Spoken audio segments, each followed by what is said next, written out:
Ayan si Joseph. Alright, go.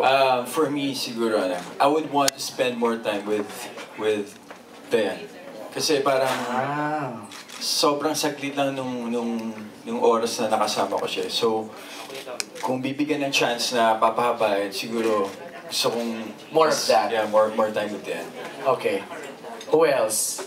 Ang may wish. Actually, mahirap yung tanong, no? Kasi you're going against what's already written, yung alam na nila, but you know, maganda yung sagot din ni Joseph, di ba? Parang more time with the other characters. Sino pa? Yan, ikaw.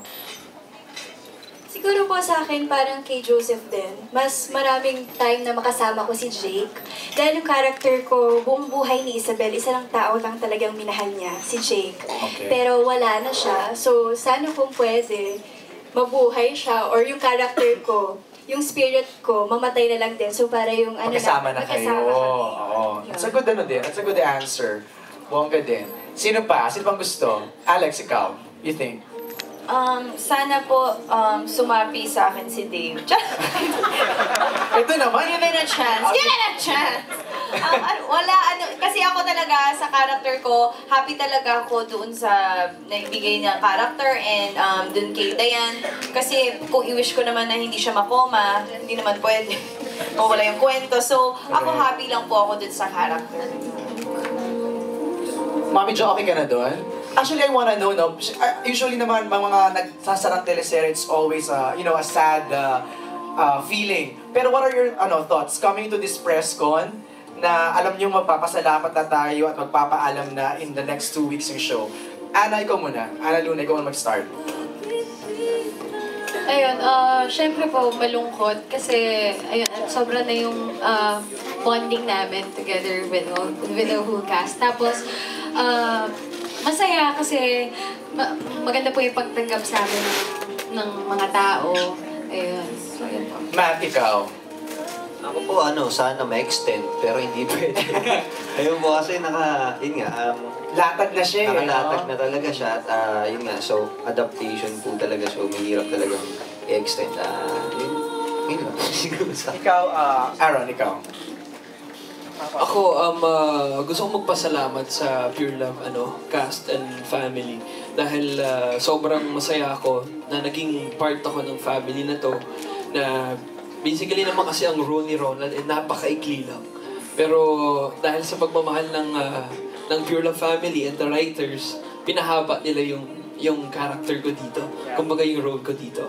Kaya, ayun, gusto ko magpasalamat talaga. Thank you so much sa Pure Love family na to be part of this lovely family. So, yun, gusto ko pasalamat sa kanila. Kay Yen, yan is a good break for you, no? Pure Love talaga. Yeah, sobrang maraming salamat po sa production ng Pure Love, sa pagtitiwala at naniwala na kaya kong gawin ang role na Isabel. Hindi ko po akalain na maibibigay ito sa akin, pero nagtiwala po kayo. Maraming salamat po at marami pong nakapansin ng ginawa kong pag-portray ng character ni Isabel. What have you learned? Marami po. Umiyak ng isang snap lang. Totoo, direct? Isang ganon? Sample nga. Sample lang. Joke lang. Tignaman po ngayon. Masaya ako ngayon, so mahirap humugot. Ayun. Maraming salamat po. Si naman, Arjo, ikaw. Your thoughts coming to this press ko na magpapasalamat. Of course, masaya and very thankful na I was given this opportunity. Tapos, at first kasi, honestly speaking, hindi ko iniisip na kahit pa paano makakaya ko yung role. Since we have Direk Paco Santa Maria and of course, Direk Ronnie Velasco, kahit pa paano, I know that I got to pull it off naman kahit. Right. So, Yam, ikaw. Going here, I was pretty excited and masaya ako, fulfilled yung feeling ko dahil nakagawa kami ng isang napakagandang teamwork talaga ng lahat.